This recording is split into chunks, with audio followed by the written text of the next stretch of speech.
Ok. Vamos a ir grabando la sesión para que puedan tener los que soliciten el video para repasar y demás. Vamos a ir viendo dos aspectos. En una primera instancia vamos a ver algunos conceptos que componen la planilla de sueldos para ir entrando en conocimiento de algunos conceptos que entran en la planilla, su sustento legal y algunos, digamos, datos que tal vez no se conocía sobre la planilla. Para empezar. Y en segunda parte vamos a ver la dinámica de trabajo de hoy. El otro grupo ya lo está haciendo. No sean problema, los tiempos igual se van a dar mm, accesibles para todos para que lo puedan hacer. Tenemos acá vamos a ir viendo lo que es el trabajo y todo lo que tiene relación con el trabajo. O sea, hablamos de la remuneración, de lo que es el concepto mismo de salario. Vamos a ir viendo algunos conceptos que nos van a ir introduciendo un poco a lo que es ya la planilla de sueldos. A ver, vamos desde la parte básica del trabajo. ¿Qué es el trabajo?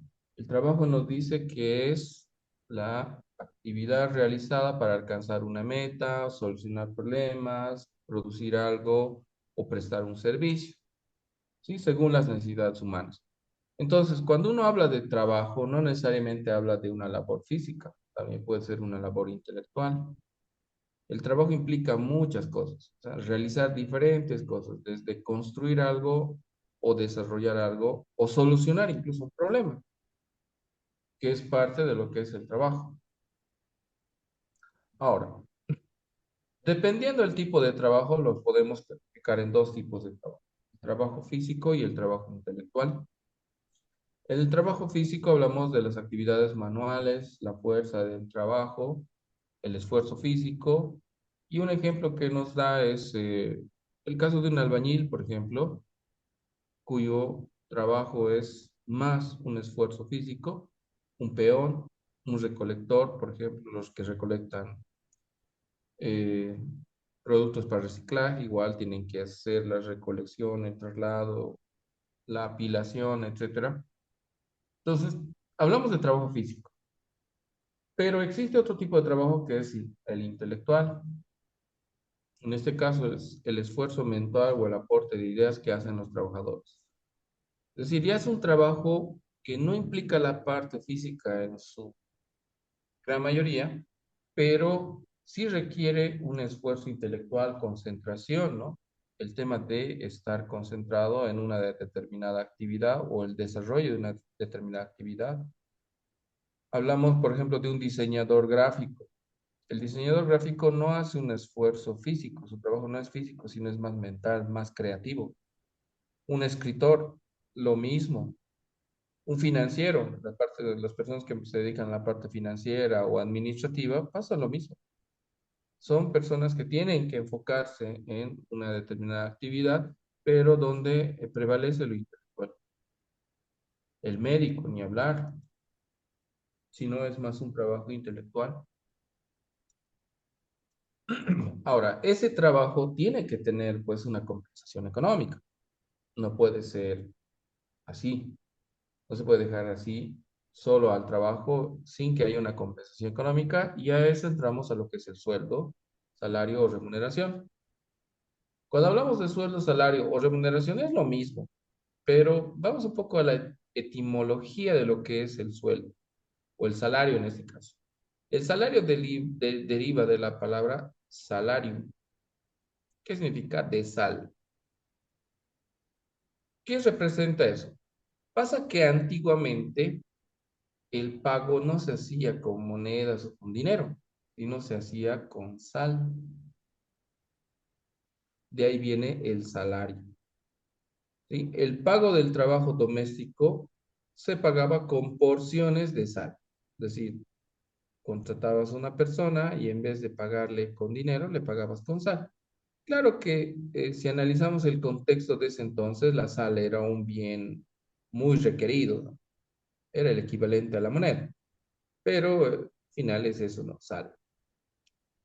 Y nos decía, el salario es la compensación o retribución económica al trabajador a cambio de una prestación de servicio, el cual debe ser cancelado de moneda de curso ilegal. O sea, actualmente No se paga con sal, pero la denominación de salario ha quedado.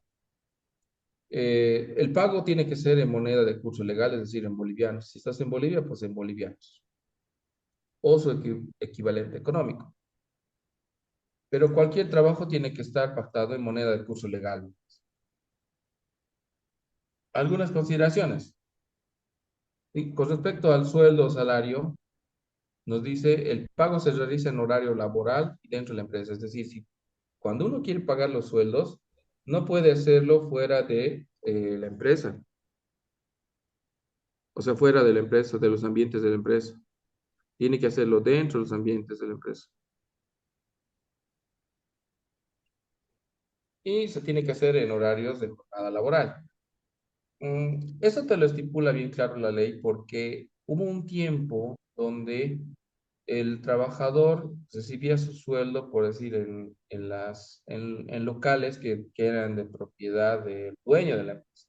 O sea, pongamos un ejemplo. Digamos que un dueño tiene dos negocios, una mueblería y un local de comida. Y a los empleados de la mueblería les decía, les voy a pagar sus sueldos en mi local de comida. Entonces, los llevaba ahí, los llamaba ahí, les pagaba y evidentemente consumían en su local. Entonces, por esa razón pusieron condiciones. Que el sueldo no se puede pagar fuera del horario laboral y tampoco fuera de los ambientes de la empresa. Tiene que ser todo dentro. También nos dice que el sueldo se prohíbe el pago en especie, es decir, no puedes pagar con productos. El tiempo de trabajo se paga con dinero, porque había esa situación también donde se pagaba con productos. Digamos, la empresa Sofía paga a sus obreros con pollo. No da, o sea, no puede pasar eso. Tiene que ser efectivo. Ahora, se debe pagar en moneda de curso legal, ¿no?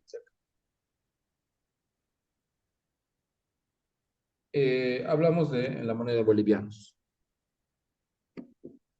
Tiene que ser todo en boliviano. Veamos cuáles son los conceptos que conforman o que forman parte de la planilla de sueldos. ¿Sí?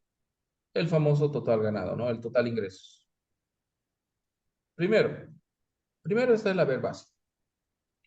El haber básico, que es el monto base que uno pacta con la empresa, que también puede estar estipulado en un contrato, que sería el haber de contrato, o el salario básico, o el sueldo base, o el sueldo básico.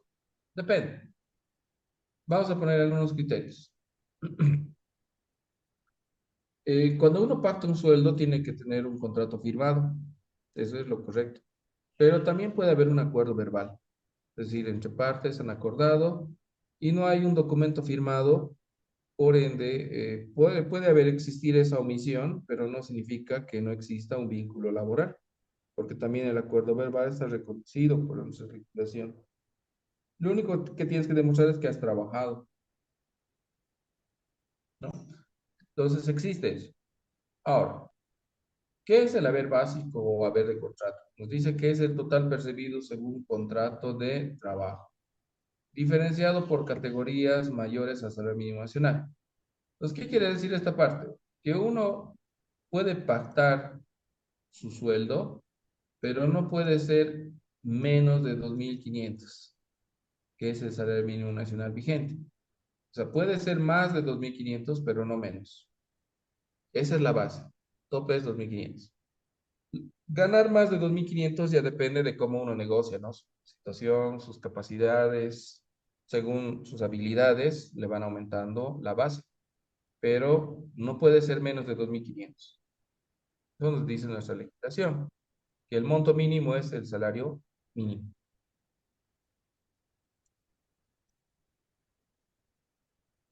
Veamos. Primer ingreso, entonces, que tiene la planilla de sueldos es el haber básico. El segundo ingreso, los bonos. ¿Qué es un bono? El bono es sinónimo de regalo, gratificación por la labor realizada que otorga el empleador como un incentivo que tiene por objeto incrementar los ingresos. O sea, el bono, palabras más, palabras menos, es un incentivo. ¿Sí? ¿Quién da eso?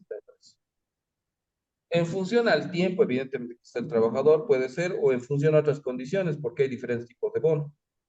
Pero es una gratificación al trabajador.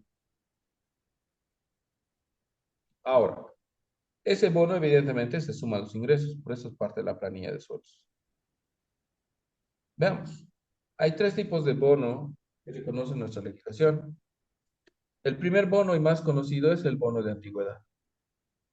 El bono de antigüedad está estipulado en el Decreto Supremo 21060 en el artículo 60, que nos habla que el bono es un pago que incrementa el salario mensual en base a una escala porcentual que varía en el tiempo de servicio. Es decir, existe una tabla de porcentajes donde a más años, más porcentaje de bono, a menos años, menos porcentaje de bono. A eso se refiere eso. El 21060 sabemos que está vigente, solo se derogó algunos artículos, no es que ha desaparecido. Ahora, con respecto a este bono hay que tener cuidado. El cálculo lo vamos a hacer en clase, pero hay que tener cuidado con respecto a este bono porque nos dice que el bono de antigüedad se paga en el sector público-privado si es que el sector público-privado se dedica a actividades sin fines de lucro, es decir, que no ganan utilidades, que no buscan generar utilidades o ganancias, se puede pagar sobre un salario mínimo nacional en ese tipo de empresas. Por ejemplo, la iglesia, una ONG, una fundación de ayuda a niños pobres, etcétera. Es sobre un salario mínimo nacional, está en el artículo 13 del Decreto Supremo de 21135. Pero, ¿qué pasa si la empresa busca las utilidades, busca las ganancias? O sea, invierte dinero para ganar dinero. ¿Qué es? Eso hace la mayoría. No importa si es empresa pública o privada, nos dice que en esos casos la escala porcentual se aplica sobre tres salarios mínimos nacionales. Decreto Supremo 23474. Entonces, tenemos las dos opciones. Ahora, ¿puede haber otra escala diferente? Claro que sí. Cada empresa puede diseñar su propia tabla de bonos de antigüedad, pero tiene que tener un cuidado de que no puede, con sus cálculos propios, afectar el ingreso del trabajo. O sea, ¿qué quiere decir? Si mi bono según ley es 300, aplicando la tabla de la empresa que se ha fabricado ella misma, no puedo ganar menos de 300. Puedo ganar más de 300, pero no menos. ¿Se entiende? O sea, que no afecte mis derechos.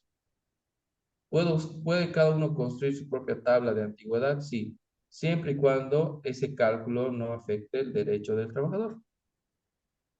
Entonces, no es que solo existe una tabla de bonos, sino puede haber diferentes tablas. Pero la base es la que dice la 21060. ¿Qué otro bono existe? El bono de producción. El bono de producción es una remuneración adicional al salario por las metas cumplidas de producción. Ok, el bono de producción en realidad está regulado por el Decreto Supremo 19464, donde nos habla de que este bono de producción primero tiene que ser acordado entre partes, es decir, la empresa tiene que hacer una propuesta y los trabajadores tienen que aceptar, porque se trata de cumplir metas. Es como decir, si fabrican 100 unidades, les aumento un boliviano por unidad o algo así. O por cada 100 unidades producidas va a haber 50 bolivianos de bono. Entonces, si hacen 200, 100 bolivianos. Si hacen 300, 150. Es un incentivo a la producción. Pero tiene que, dice claramente aquí, estar pactado en un convenio. ¿Qué significa eso? Que tienen que haber aceptado tanto la empresa como el trabajador las condiciones del bono de producción, es decir, cómo acceder a ese bono. Tiene que estar eso aceptado en un convenio colectivo. Todos han aceptado. Nos dice que este bono de producción no puede exceder 25% de los excedentes financieros, es decir, no te puedes gastar todo el dinero en bonos, sino que hay un límite, que es el 25% de los excedentes financieros del rendimiento de la producción. A ver, 25% de las utilidades que genere la producción se refiere. Entonces, para eso hay que tener muy claro cuánto estás generando, ¿no?, de utilidad.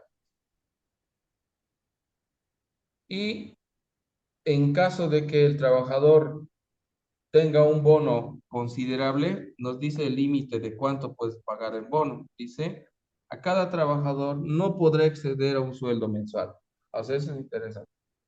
Si tu sueldo es 4.000, tu bono no puede ser 5.000. No se puede exceder al sueldo base. Entonces, tiene condiciones. El bono de producción, el bono de frontera o subsidio de frontera es diferente, porque nos dice, es un pago adicional que beneficia a los trabajadores del sector público como privado que trabajen dentro de los 50 kilómetros lineales de las fronteras internacionales. Tiene como base 20% del salario mensual. Es decir, aquellas personas que están trabajando muy cerca de la frontera, por lo menos unos 50 kilómetros, tienen que tener un bono adicional, se llama bono de frontera. Eso está regulado por el Decreto Supremo 21135. Ahora, ¿qué nos dice este bono? Nos dice que tiene que ser un 20% del salario mensual. O sea, si gano 100 más el 20%, tienen que pagarme 120. Si es 1.000, 1.200. 10.000, 12.000. Si esa es la relación, ¿no? El 20% del salario mensual. Entonces, bueno, eso ya afecta a aquellas empresas que tienen tiendas o almacenes o sus negocios funcionan en frontera.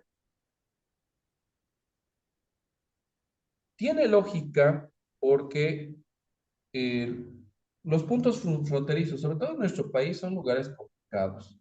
Son lugares de difícil acceso, no tiene todos los servicios y además es caro el costo de vida ahí, o sea, los alimentos son más caros justamente por eso, porque están muy alejados. Entonces, tiene su fundamento el bono de frontera. Entonces, como ven, no es solamente el bono de antigüedad que existe, sino hay otros bonos. Y puede haber otros bonos, pero yo estoy hablando de los bonos que están regulados por la... y más adelante vamos a ver que hay otros bonos.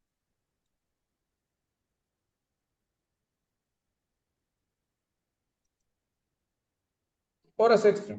En el caso de las horas extra, nos dice que es el tiempo adicional que un empleado dedica a sus actividades laborales más allá de su horario no habitual. O sea, tengo el haber básico, tengo bonos y puede haber horas extras. Sí, por lo general en la empresa industrial, pero ya lo había comentado, de que las horas extras también se puede pagar en la empresa comercial. Eso depende de la empresa.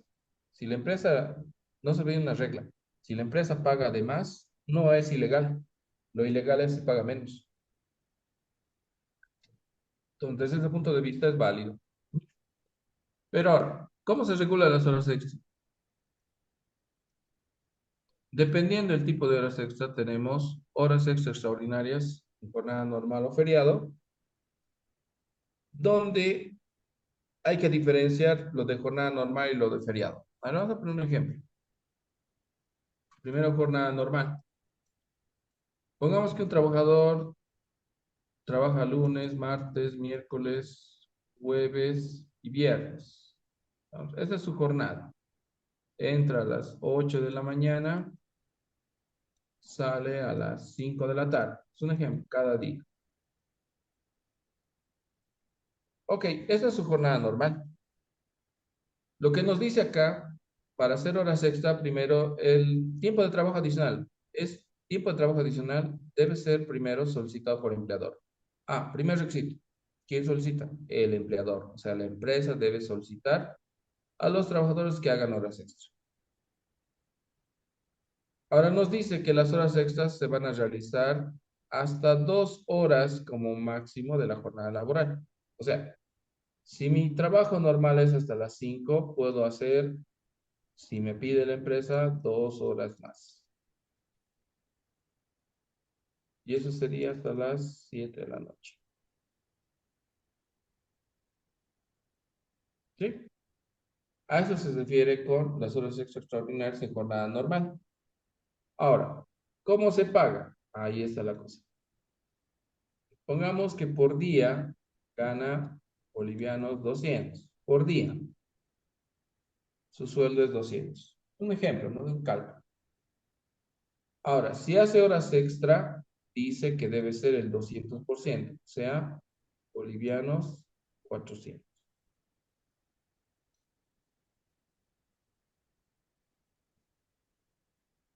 Ya, ¿qué más? Se paga 200%. Sí, a eso se refiere lo de jornada normal. O sea, de mis horas de trabajo de cada día, quedarme máximo 2 horas más y según cuánto gane por hora, que en este ejemplo es, digamos, por ejemplo, 200 por hora, me pagarían el doble, o sea, 400. ¿Qué porcentaje es el 200%? Ahí está. Ahora, ¿a qué se refiere en feriado? Por ejemplo, mañana. Mañana, miércoles 22 de enero,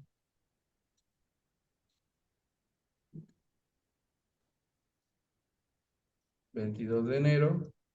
¿Qué pasa si la empresa decide trabajar? Les dice a los trabajadores, vamos, estamos atrasados en la producción, tenemos que trabajar. Pueden hacerlo, pero el detalle es que mañana es feriado, ¿no es cierto? Y al ser un día feriado, por cada hora de trabajo que realicen feriado, te tienen que pagar el 200% de recargo. No importa qué hora, igual es feriado, no tenías que trabajar. Pero si te hace trabajar feriado, va a ser el 200%, como una hora extra de jornada normal.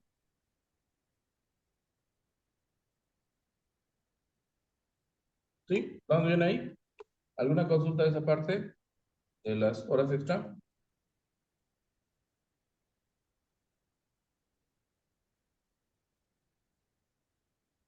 ¿No? ¿Vamos bien?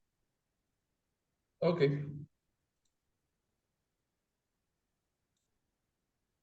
Seguimos. Las horas extraordinarias de domingo, día de descanso, también tienen su connotación. Vamos a poner un ejemplo igual. Pongamos un trabajador trabaja lunes, martes, miércoles, jueves, viernes, sábado y domingo. La diferencia es que domingo descansa. Ahora, ¿qué ocurre? Como domingo es su jornada de descanso,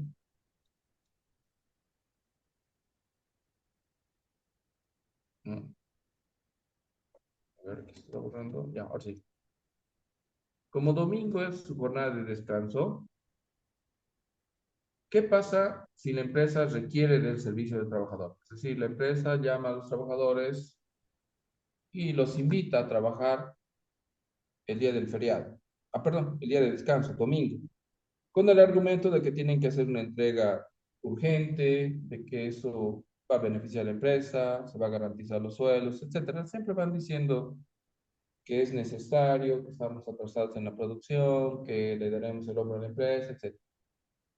Pongamos, si la empresa solicita, porque la empresa tiene que solicitar al empleado que trabaje en su jornada de descanso, es válido, pero el recargo es de 300% por cada hora. O sea, las horas que has trabajado en tu jornada de descanso se pagan al triple.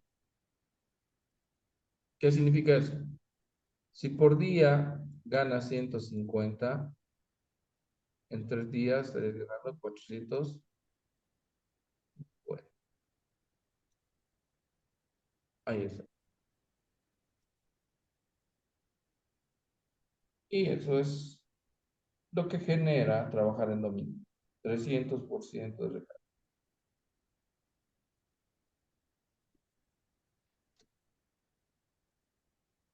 Ahora,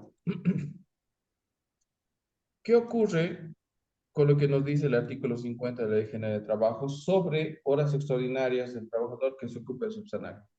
A ver, pongamos esto. Desde las 8 de la mañana hasta la 1 de la tarde, a la hora de salir a almorzar, por ejemplo, pongamos que tenemos a nuestro contador, estaba en la computadora haciendo su trabajo, ¿sí? Y el auxiliar contable, por error,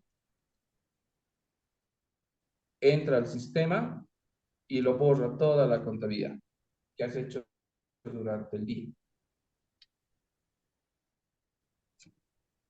O sea, 5 horas desperdiciadas por una negligencia. Una persona borró toda la información que tenía y no se puede recuperar para nada, totalmente perdido. Entonces, esas 5 horas que ha arruinado el auxiliar, lo tiene que, aquí nos dice, subsanar y no se considera horas extras. Es decir, si la empresa trabaja hasta las 5 de la tarde, se quedará pues 1 hora cada día o 2 horas cada día hasta reponer el tiempo que ha perjudicado, si quieren, a la empresa por un error. Y eso no se paga ni doble ni triple, sino hora con hora. Si has arruinado 5 horas de trabajo, vas a trabajar 5 horas reponiendo lo que has hecho. ¿Correcto? ¿Se entiende?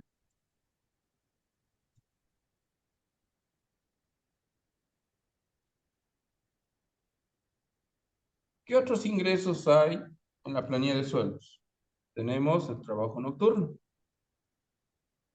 El trabajo nocturno se realiza en el intervalo entre las 8 y 6 de la mañana, es decir, se considera trabajo nocturno si entras a trabajar a partir de las 8 de la noche en un rango de horas hasta las 6 de la mañana. O sea, no importa qué hora entres, pero a partir de las 8 de la noche se considera horario nocturno, hasta las 6 de la mañana. Ahora, las horas de trabajo durante la noche no es como en jornada diurna, ¿no? Nos dice pueden ser hasta 8 horas. No, en horario nocturno no puede exceder de 7. Y el recargo en el pago del sueldo es diferenciado, o sea, te pagan un poco más, entre un 25 y 50% más, dependiendo del tipo de empresa. Ejemplo, el Decreto Supremo del 24 de junio de 1944 lo que hace es, nos da la clasificación y nos dice, las empresas comerciales y oficinas que trabajan horas extra nocturna, es decir, que trabajan en horas nocturnas, tienen un recargo del 25%. O sea, pongamos tiendas que atienden desde las 10 de la noche hasta la madrugada.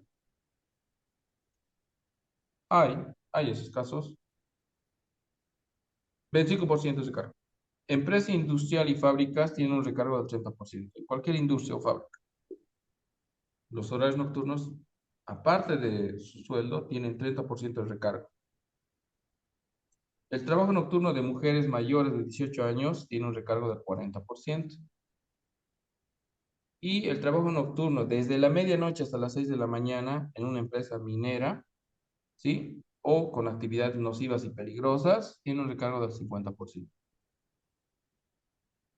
Entonces, el horario nocturno también es diferenciado, ¿no? En la planilla de sueldos, si trabajas o si hay turnos de trabajo y uno de ellos incluye la noche.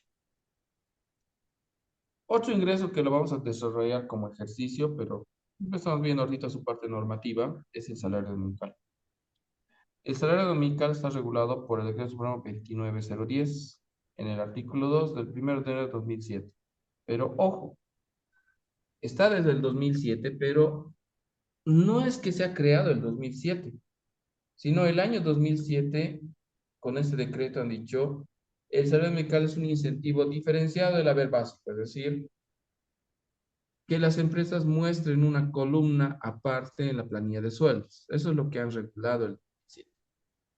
¿Por qué? Porque el salario dominical como tal existía ya desde el Decreto Supremo 3691 del 3 de abril de 1954. O sea, es un ingreso que ya existía de mucho antes y ha sido elevado a rango de ley el 29 de octubre de 1956. O sea, es un incentivo de muchos años atrás. Entonces, ¿qué se ha hecho el 2007? Lo único que se ha hecho es aclarar que tiene que existir una columna aparte en la planilla de sueldos. Por eso es que lo vemos como parte de la planilla de sueldos. Para el cálculo del salario mínimo, ¿qué se necesita? Simplemente es dividir el haber básico entre el número de días promedio del mes y eso multiplicarlo por los domingos que tiene el mes. ¿Sí? Eso es lo que consiste el salario dominical. Ahora, ¿qué hay que hacer en este caso? Evidentemente vamos a hacer cálculos explicando cómo se calcula el salario dominical y qué pasa si alguien se falta, porque pierdes el salario mínimo si te faltas.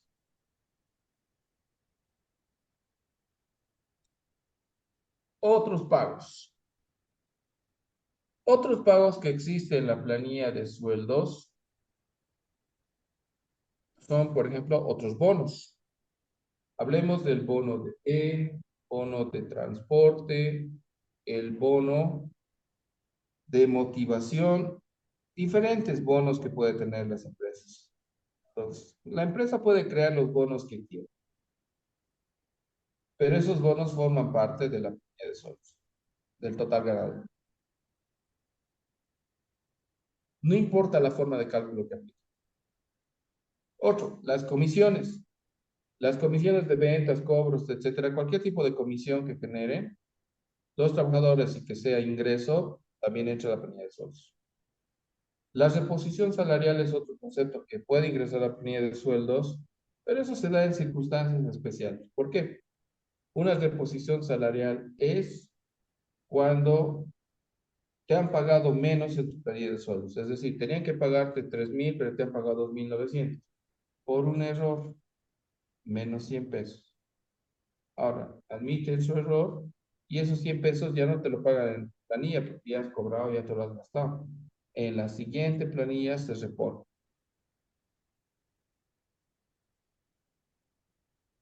¿Sí? Esos son los conceptos que ingresaría a la planilla de sueldos. Ahora, ¿qué no ingresaría a la planilla de sueldos?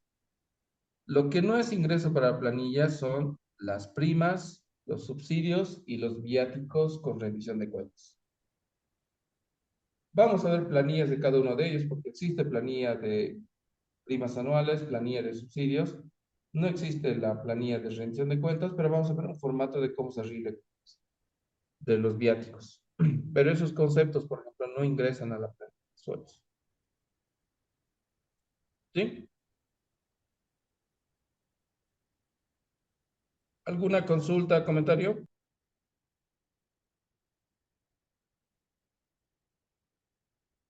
No le hice todo claro.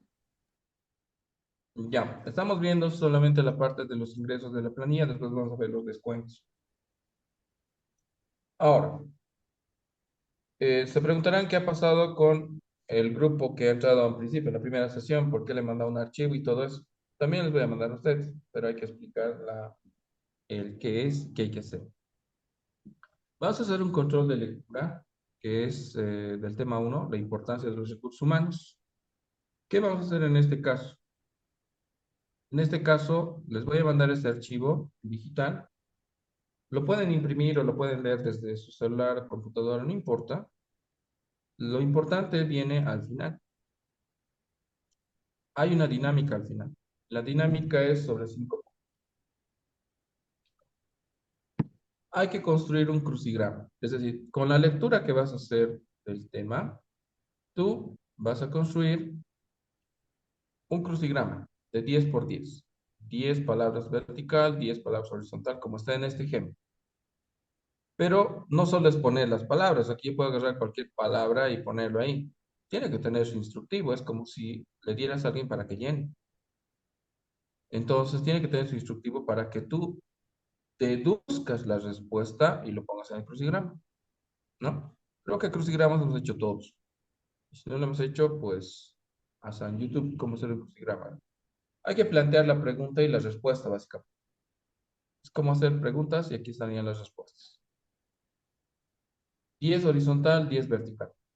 Entonces hay que hacer en dos hojas. En una hoja estará el crucigrama, en otra hoja estará las instrucciones de cómo llenar vertical o horizontal. Y eso es lo que tienen que enviar.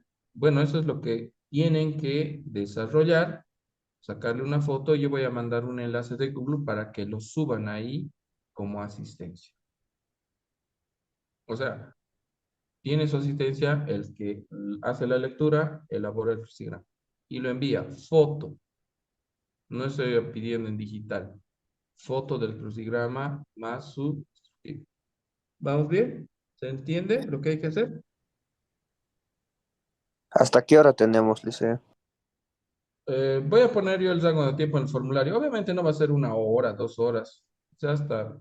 medianoche o mañana a la mañana que sea feriado. Pero eso no se preocupen, les voy a dar el tiempo suficiente. Gracias. ¿Sí? ¿Alguna consulta sobre la dinámica? ¿Solo va a ser el crucigrama, dice? Sí, teníamos que hacer la carta, pero la carta la van a redactar en persona. O sea, cuando estemos en clase. Así va a ser más tranquilo, porque si no me van a copiar de internet cartas y demás. O sea, prefiero que sea una redacción propia en el momento. Entonces, vamos a hacer el crucigrama. Es la primera dinámica que están haciendo, va a haber más, evidentemente. Pero ahorita para entrar en lectura del tema, esto nos va a ayudar un poco a leer y a la vez a desarrollar algo y ganarse puntos. Listen, la presentación de esta dinámica lo vamos a hacer enviando la foto mediante un documento PDF o solo foto, imagen. Puede ser imagen o puede ser PDF, no hay problema. Va a ser un formulario de Google para llenarlo ahí, para cargar. Ok, listen, gracias. Ok, ¿alguna consulta más?